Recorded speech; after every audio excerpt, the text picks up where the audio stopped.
Viewers, আজ আমার driving ছাত্র শান্তকে প্রশিক্ষণ দেওয়া হচ্ছে আনন্দবাজার গ্রামের সংকীর্ণ ও সরু রাস্তাতে।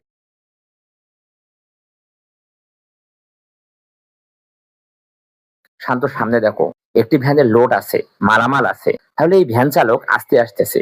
তাহলে তোমাকে গাড়িটি বামে চাপাই নিয়ে সাইড দিয়ে সামনের ভ্যানটিকে যাওয়ার সুযোগ করে দিতে হবে।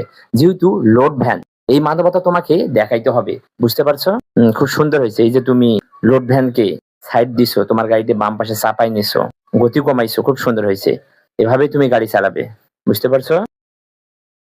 ভিউয়ার্স, একজন ড্রাইভিং ছাত্র অবশ্যই যখন গ্রামের রাস্তাতে গাড়ি চালাবে তখন অবশ্যই সতর্কভাবে সাবধানে গাড়ি চালাবে।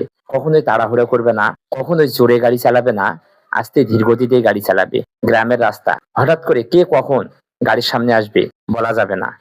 সেই জন্য নতুন ড্রাইভারদেরকে এই বিষয়ে অবশ্যই লক্ষ্য রাখতে হবে। লক্ষ্য রেখে এই রাস্তাগুলোতে গাড়ি চালাতে হবে।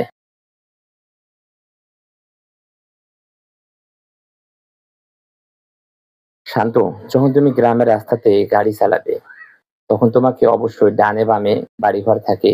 এই বাড়িঘর থেকে যে কোনো লোকজন রাস্তা পারাপার হইতে পারে, যে কোনো বাচ্চা গাড়ির সামনে আসতে পারে। অবশ্যই তোমাকে এই বিষয়ে লক্ষ্য রাখতে হবে। সেই বিষয়ে লক্ষ্য রেখে এই রোড গুলোতে স্বাভাবিক গতিতে আস্তে এবং ধীর গতিতে গাড়ি চালাতে হবে, যাতে তোমার গাড়ির সামনে যে কেউ যদি আসে, গৃহপালিত পশু এবং মানুষজন যদি আসে, গাড়িটি তুমি যদি কন্ট্রোল করতে পারো। এই বিষয়ে তোমাকে অবশ্যই লক্ষ্য রাখতে হবে।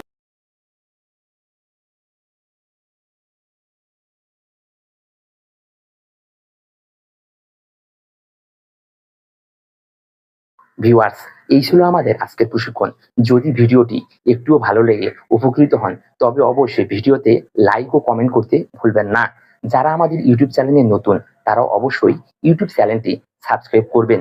পরবর্তী ভিডিও পাওয়ার জন্য, দেখার জন্য অবশ্যই অল নোটিফিকেশন ক্লিক করে অন করে দিবেন। যারা আমাদের ভিডিওটি ফেসবুক পেজে দেখতেছেন তারা অবশ্যই ফেসবুক পেজটি ফলো করে দিবেন।